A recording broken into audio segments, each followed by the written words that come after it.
అప్పుల బాధతో చాలామంది సతమతం అయిపోతున్నారు. ఒక అతను ఫోన్ చేశాడు, నాకు అప్పులైపోయినాయి, నేను అప్పుల బాధలో ఉన్నాను, నేను ఏం చేయాలి, నా అప్పులు తీరాలంటే నేను ఏమి చేయాలి అనేసి ఒక అతను ఫోన్ చేశాడండి. ఉదయం నిద్ర లేచినప్పటి నుంచి రాత్రి పడుకునేంత వరకు అప్పులే కనిపిస్తూ ఉంటాయి. ఎవరైనా అప్పులోడు మనకి ఫోన్ చేయబోతాడా, మన ఇంటి దగ్గరికి అప్పులోడు రాబోతాడా అని మీకు ఎప్పుడు అప్పులే కనిపిస్తూ ఉన్నాయి కదా. మీరు ఈ వీడియో చూశారు, ధైర్యం తెచ్చుకో, ధైర్యంగా ఉండు, బాధపడకు.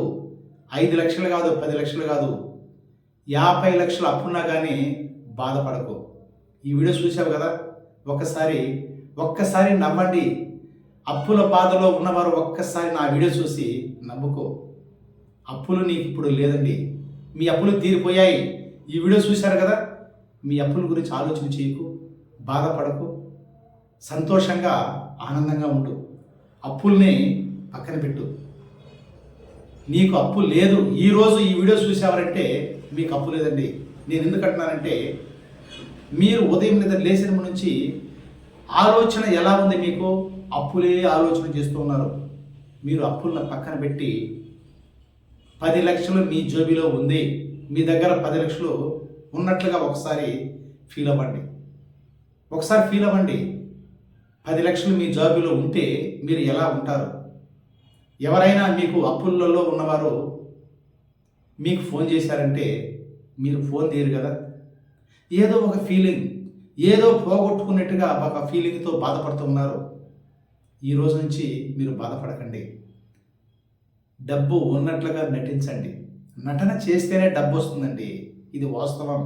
నటించాలి. చాలామంది మీ పక్కింటి వాళ్ళు ఒక్కసారి మీరు గమనించండి, చాలా అప్పులు ఉన్నాయి.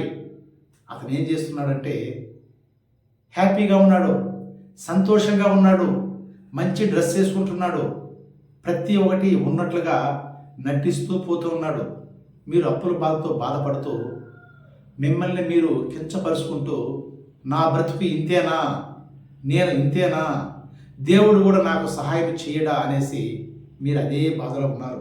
మీరు ఏం చేస్తారంటే, ఉదయం నిద్ర లేచి మీ అప్పులు తీరాలి అనుకున్నప్పుడు మీరు పడుకుంటారు కదా, మీ యొక్క రూములో మీరు పడుకుంటారు.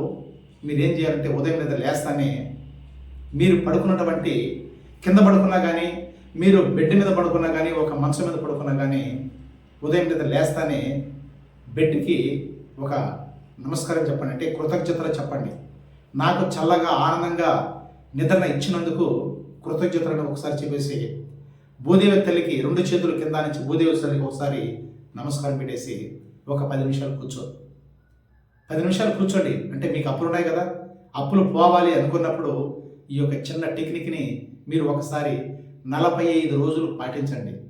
46వ రోజు మీ యొక్క జీవితం ఎలా ఉన్నదో ఒక్కసారి మీరు తెలుసుకోండి. మీరు బాధపడుతూ కూర్చుంటే మీ బాధ పోతుందా? నాకు అప్పులు అయిపోయినాయి, నేను ఇలా ఉన్నానే, నాకు అదృష్టం రాలేదనేసి అలానే కూర్చుంటే మీరు ఎప్పుడు అలానే ఉంటారు.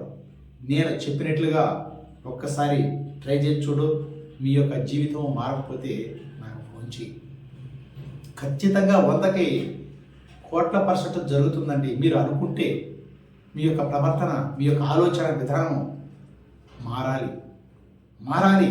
మీరు ఏం చేస్తున్నారంటే అదే ఆలోచనలో ఉన్నారు. అప్పుల ఆలోచన అంటే నేను అప్పులు అయిపోయిన అదే ఆలోచనలో ఉన్నారు కదా. 10 నిమిషాలు కూర్చో. ఉదయం నిద్ర లేచావు కదా, 10 నిమిషాలు కూర్చొని 2 కళ్ళు ముచ్చుకోండి. డబ్బుని ఎలా సంపాదించాలి, మీరు ఎప్పుడైతే ఆలోచన అప్పుల నుండి డబ్బు సంపాదించే ఆలోచన పెట్టినప్పుడు విశ్వశక్తి మీకు తగిన అవకాశాలని కల్పిస్తుంది. ఎస్, ఇది వాస్తవం అండి.